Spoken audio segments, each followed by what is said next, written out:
ओम शांति।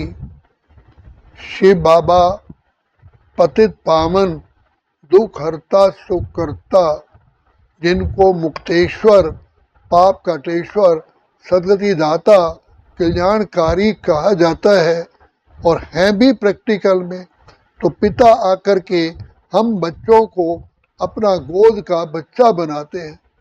तो हमें कहते हैं कि बच्चे, तुमने जो द्वापर युग से जाने अनजाने में 5 विकारों के वशीभूत होकर के जो भी कर्म कर किए वो पाप कर्म थे, क्योंकि माया अर्थात रावण 5 विकारों ने तुम्हारे द्वारा बहुत पाप करवाए।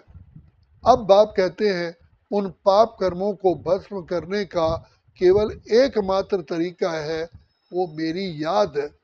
इसीलिए कहा जाता है सर्वधर्मान परित्यज्य मामेकम शरणम व्रज। देह और देह के धर्मों को भूल मामेकम याद करो। तो याद के बल से ही तुम श्रेष्ठ आत्मा, महान आत्मा, देवात्मा, पूज्य आत्मा, धर्मात्मा बन जाएंगे। तो बाबा कहते हैं जो पिता परमात्मा को याद करते हैं उसको ही योगी कहा जाता है, क्योंकि उनका बुद्धि का योग एक मुझ बाप से ही होने के कारण वो योगी है। जिनका मुझ पिता परमात्मा से कनेक्शन नहीं है, योग नहीं है, वो योगी नहीं है। तो बाप कहते हैं बाबा की याद के लिए एक तो तुम्हें देह से न्यारा बनना है, विदेही बनना है, क्योंकि मैं देह से न्यारा हूँ। तो देह से न्यारा होने के कारण तुम्हें भी जब तक देह से न्यारे नहीं रहोगे तब तक मेरी याद नहीं आएगी, क्योंकि देह में होते हुए अपने को देह समझने से सारा परिवार, सारा संसार और उसकी वस्तुएं याद आती है।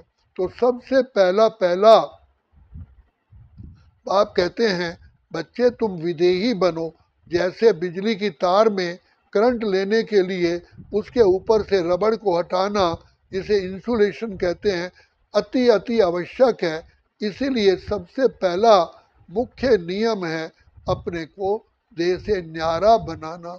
उसके लिए बाबा कहते हैं बच्चे सबसे पहला पाठ है ब्रह्मचर्य की पालना, क्योंकि ब्रह्मचर्य की पालना करने से ही तुम आत्मा निर्विकारी बनोगे, देह के बंधनों से दूर होंगे। तो बाप कहते हैं ब्रह्मचर्य का व्रत सबसे पहला स्टेप है। योगी कभी भोगी नहीं होता और भोगी कभी भी विकारी नहीं होता।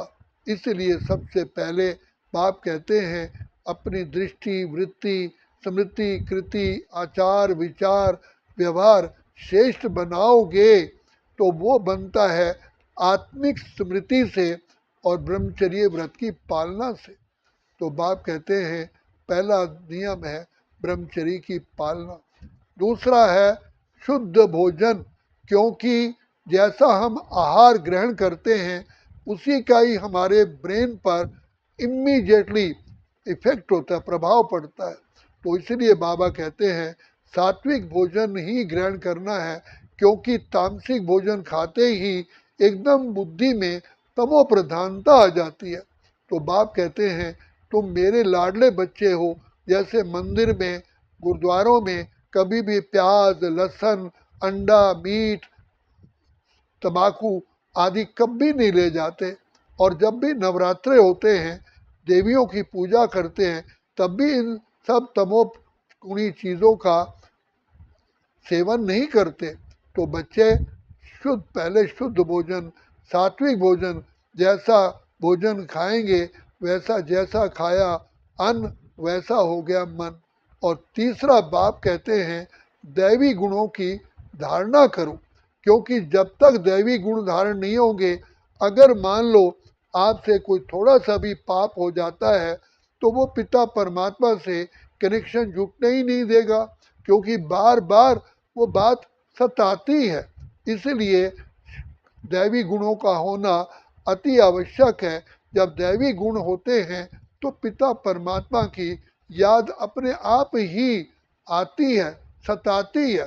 तो बाप कहते हैं बच्चे सबसे पहले दैवी गुण, जिसके लिए दूसरे का रूप में कहा जाता है 100 चूहे खा के बिल्ली हज करने को चली। तो जब हज करने जाएंगे तो कभी भी मन लगेगा ही नहीं। तो इसलिए बाबा कहते हैं बच्चे, तुम्हारा सबसे पहला जो श्रृंगार है आत्मा का पिता परमात्मा से शीघ्र ही मिलन हो, उसके लिए दैवी गुण चाहिए। फिर चौथा है हर रोज ज्ञान का भोजन, ज्ञान अमृत कहा गया है। जैसे प्रातः काल हम स्नान करते हैं, अपने शरीर की धुलाई करते हैं, उसके बाद ही हमारे अंदर श्रेष्ठता दिव्यता प्रकट होती है। तो सबसे बाप कहते हैं बच्चे, ये ईश्वरीय ज्ञान की पढ़ाई सबसे पहले चाहिए। तो पहले ईश्वरीय ज्ञान की पढ़ाई, फिर दूसरा ब्रह्मचर्य की पालना, तीसरा दैवी गुण, और चौथा आप कहते हैं जैसा खाया अन्न वैसा हो गया तो शुद्ध अन्न। तो ये चारों चीज़ें जब हम धारण करते हैं तभी हमारा मन और बुद्धि एकाग्र हो सकता है, वरना नहीं हो सकता। तो मन की चंचलता को समाप्त करने के लिए सात्विक भोजन चाहिए। तो इसलिए बाबा बार बार कहते हैं बच्चे, एक तो सात्विक भोजन हो और दूसरा मुझ पिता की याद में बनाओ, क्योंकि जैसे जिसकी याद होगी, जैसी अवस्था होगी, वैसा ही भोजन पर भी प्रभाव पड़ता है। इसलिए कहा जाता है कि देवताएं भी ब्राह्मणों के भोजन के लिए तरसते हैं, जिसे ब्रह्मा भोजन कहते हैं।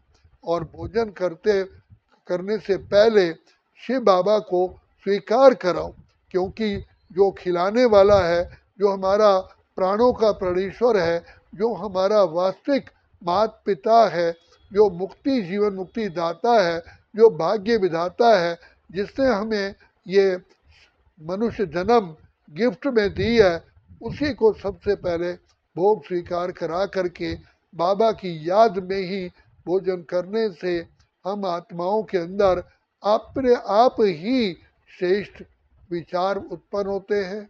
पिता परमात्मा की कृपा दुआएं रहती हैं और बाबा को याद करने के लिए कोई मेहनत नहीं करनी पड़ती, ऑटोमेटिकली योग लगा रहता है। और फिर लास्ट में है तन मन धन से सेवा। अगर सेवा नहीं करेंगे तो हमारा पुण्य का खाता जमा नहीं होगा, क्योंकि जिन आत्माओं का हमने कुछ कर्जा लिया हुआ है पिछले जन्मों का, तो वो आत्माओं की जो खींच होती है बुद्धि उस तरफ अवश्य जाएगी। इसलिए बाबा कहते हैं बच्चे, मेरे यज्ञ के प्रति सेवा करो।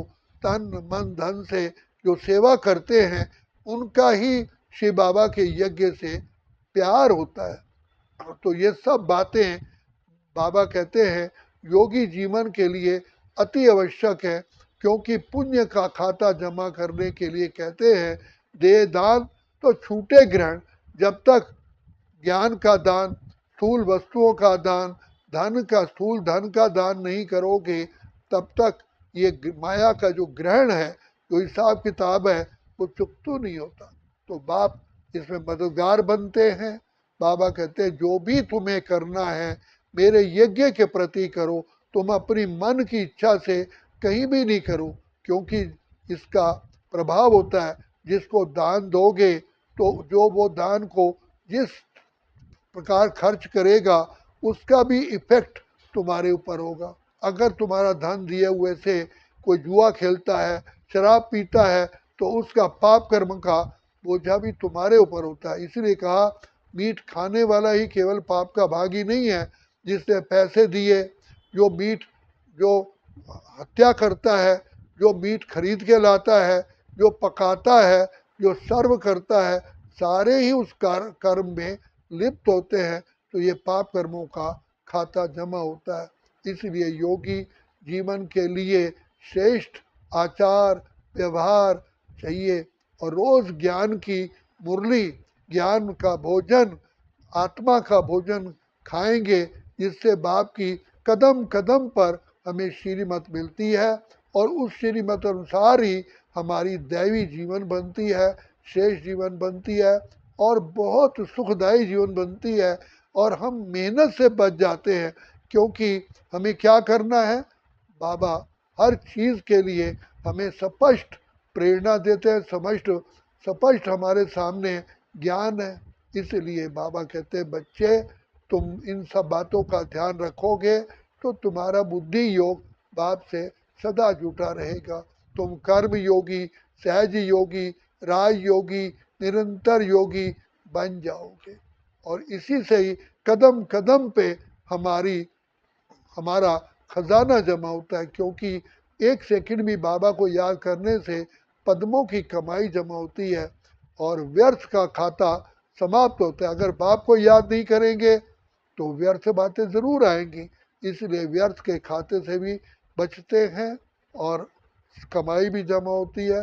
इसलिए योगी जीवन सदा श्रेष्ठ जीवन, सुखदायी जीवन, निरोगी जीवन कहा जाता है। अच्छा, ओम शांति, ओम शांति, ओम शांति।